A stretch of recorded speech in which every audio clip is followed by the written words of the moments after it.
Du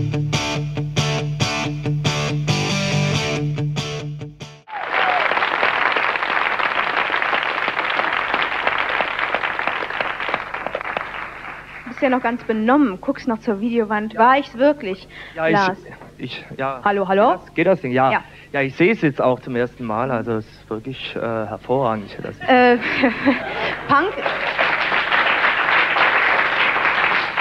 Punk ist keine Religion. Ich weiß nicht, wie Eltern, verstörte, ängstliche Eltern auf den Satz reagieren würden. Die würden aber vermuten, dass du singst, Punk ist aggressiv und wir sind aggressiv und wollen zuhauen. Das ist doch das Vorurteil.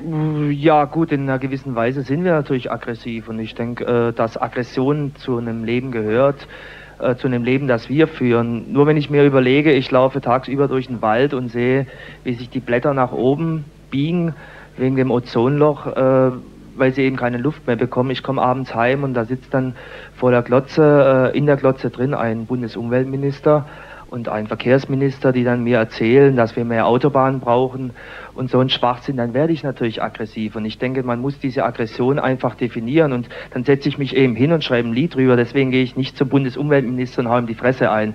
Aber diese Aggression gehört einfach dazu. Und man darf nicht sagen, und man muss einfach sagen, Aggression ist nicht gleich Gewalt. Wie reagierst du, wenn du Gewalt siehst? Euch ist was passiert hier in Mainz, als ihr gedreht habt? Erzähl kurz die Situation. Das war mal wieder, okay, man hackt natürlich immer auf den Skinheads rum, aber dieses Mal war es tatsächlich ein saudummer Spießer, wir saßen am Bahnhof vor unserem Hotel damals und haben ein bisschen was getrunken und da gibt's dann diese Junkie- und Alk-Szene davor, vor diesem Bahnhof und die haben sich da irgendwie in die Haare bekommen und dann war da so ein Spießer, der hat gesagt zu dem Wirt damals, ich fordere Sie auf, die Polizei zu holen, um das zu beenden. Und der Wirt hat damals, das war wirklich genial, er hat gesagt, warum soll ich die Polizei holen? Lass diese Leute das austragen und fertig, dann war's das. Warum muss da immer irgendjemand anders diese Gewalt nochmal hochsteigern? Es hätte ja nichts gebracht, es war eigentlich alles vorbei, die Leute haben sich ein bisschen in die Wolle bekommen. Warte, bisschen in die Wolle? Schlägerei? Ja gut, man muss unterscheiden, Schlägerei ist für mich, wenn wirklich Blut fließt, aber wenn sich irgendjemand halt da auf dem Boden rumwälzt wegen einer Flasche Bier, dann denke ich, ist das keine Schlägerei und dann ist es auch kein Grund, irgendjemand zu holen, der dann eingreift.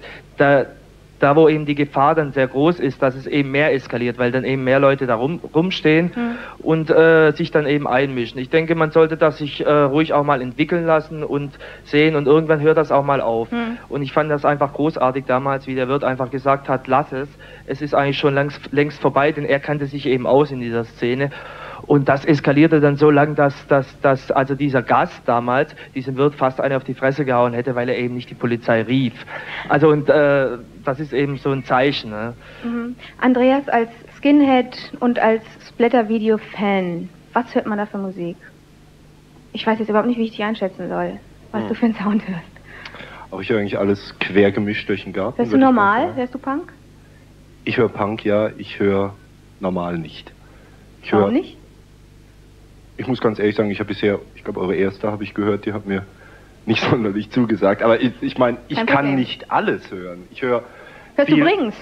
Nein, höre ich auch nicht. Aber jetzt, was ich höre, ist viel Ska, alten englischen Punk, Oi-Punk teilweise. Okay. Sehr, sehr wenig, eigentlich so gut wie gar keine deutsche Sachen.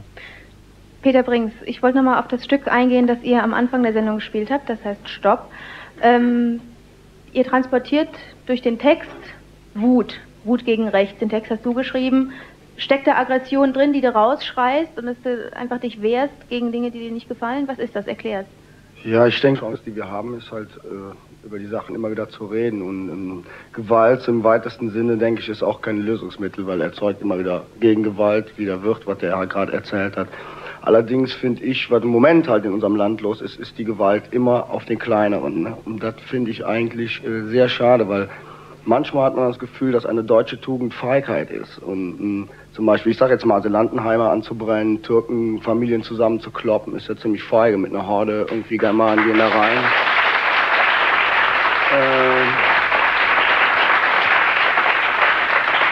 Ich denke so, wenn man unsere Geschichte anguckt, das ist ja alles schon mal genauso passiert. Leute sind irgendwie eingeschüchtert worden, nachts überfallen worden, totgeschlagen worden. Und im Endeffekt denke ich mir, diese Skins oder auch die Rechten, die sich wirklich prügeln wollen, die sollen nach Bonn gehen und den Typen ein paar Molotow-Cocktails reinwerfen. Da haben sie direkt eine Hundertschaft Bullen, da können sie sich richtig prügeln.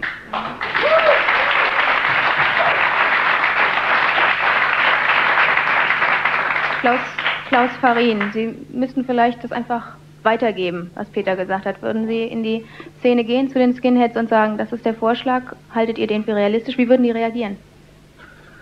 Ja, wie gesagt, Skinheads sind nicht das Problem.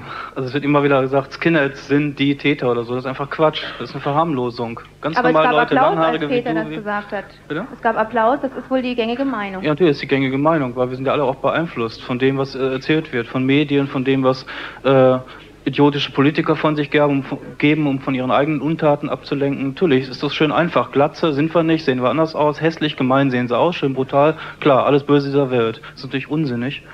Und eine Lösung ist es natürlich auch nicht. Als Gag ganz gut, aber natürlich, da muss man schon anders mit umgehen. Also ich denke, diese jugendlichen Täter gäbe es alle nicht, wenn es Umfeld nicht gäbe.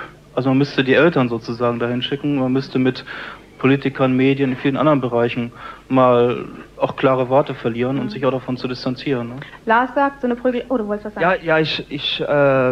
Ich glaube, dass die wirklichen Gewalttäter eigentlich die Aggression eben von gewissen Jugendlichen ausnutzen. Das ist das eigentliche Problem. Eine Aggression ist nicht das Problem. Die wirklichen Gewalttäter sind für mich eben diese ganzen rechten Parteien, diese Politiker, die über dieses Asylgesetz dauernd streiten und einfach dabei verkennen, dass es eben nicht nur Asylanten sind, die hier Scheiße bauen und eben auch nicht nur irgendwelche Skinheads sind. Diese Leute hetzen eigentlich diese Jugendlichen auf, einfach um ihre Aggression einfach loszuwerden. Und das ist das Problem. Andreas? Ich meine, was mir in dieser Diskussion, ich weiß, ihr könnt es wahrscheinlich gar nicht leisten, aber was mir da ein bisschen auf die Nerven geht, ist diese verallgemeinernde Verwendung des Wortes Skinheads. Ich meine, ich kenne... Dann differenzier. Wenn du es in 10 Worten kannst, dann bist du herzlich eingeladen. Ich kann es nicht in 10 Worten. Voilà. Ich werde... Nein. Ich möchte nur dazu anregen, es gibt nicht, also was hier als Skinhead gesehen wird in der Allgemeinheit, sind halt die kahlgeschorenen rechten Deppen, die ganze Zeit so rumrennen, rechte Arme in der Luft und Asylanten haben. Hast du Probleme mit denen? Gehst du zu denen hin und sagst, ihr seid Deppen? Ich hatte Auseinandersetzungen mit denen und ihr seht gleich aus, aber du sagst, ihr macht was falsch. Ja. Es ist so bloß in der Warum lässt du Öffentlichkeit... dir nicht die Haare lang wachsen? Ganz einfach, weil es bedeutet für mich einfach was. Es ist schwer zu erklären. Es ist für mich einfach mehr, als dass ich mir von irgendwelchen hirnverbrannten Idioten, die kleine Kinder abfackeln, kaputt machen lasse. Also ich glaube, diese Auseinandersetzung findet eben nicht statt. Und ich würde mir heutzutage sehr, sehr genau überlegen, ob ich mit einer Glatze durch die Gegend laufe. Das wollte ich auch gerade sagen, weil im Endeffekt, wenn ich mich heute hinstelle und sage, so, ich ziehe meine braune Uniform an, aber stehe da nicht hinter. Ich finde das einfach cool, weil das ein nettes Ding ist. Muss ich auch damit rechnen, dass ich ein paar auf die Fresse bekomme. Ich weiß jetzt nicht, ob du Ahnung hast, wie das ganze Skinhead-Ding überhaupt losgeht. Also ich habe keine Ahnung von so Skinheads und verschieden oder nicht. Ja. Ich habe halt immer nur, wenn wir aber dann solltest du bitte nicht gleichsetzen. Braune Uniform, Nationalsozialismus mit Skinhead. Dieses ganze Skinhead-Ding ging eben nicht mit diesem Scheiß los, der heute hier in Deutschland abläuft. Du musst dich damit rumschlagen, aber ein Großteil Andreas. von den Leuten, die mit so solchen Frisuren wie du rumlaufen, sind halt immer aktiv in dieser Richtung. Und das ja, natürlich, aber was... Dann musst du dir vielleicht auch Gedanken darüber... Ich meine, wenn ich dir jetzt sagen würde, was rechtfertigt die Leute denn dann einfach zu urteilen, weil es ein Großteil so macht, machen es nicht alle so. Das ist meiner Meinung nach schlimmstes Spießertum. Klar, aber Leute das war ja das Problem auch im Dritten Reich, ja, wo sie gesagt haben, ja gut, ein paar Leute machen das eben, aber ich laufe eben mit, ja. Ja, aber das war auch genau das Problem im Dritten Reich, Leute nach ihrem Äußeren zu beurteilen. Also wir blenden uns langsam aus dieser Diskussion. Redet ruhig weiter. Im Dritten Reich wurden Leute aufgrund ihrer Nasenform, aufgrund ihrer Gesichtsform als Juden diskriminiert. Ja gut, aber...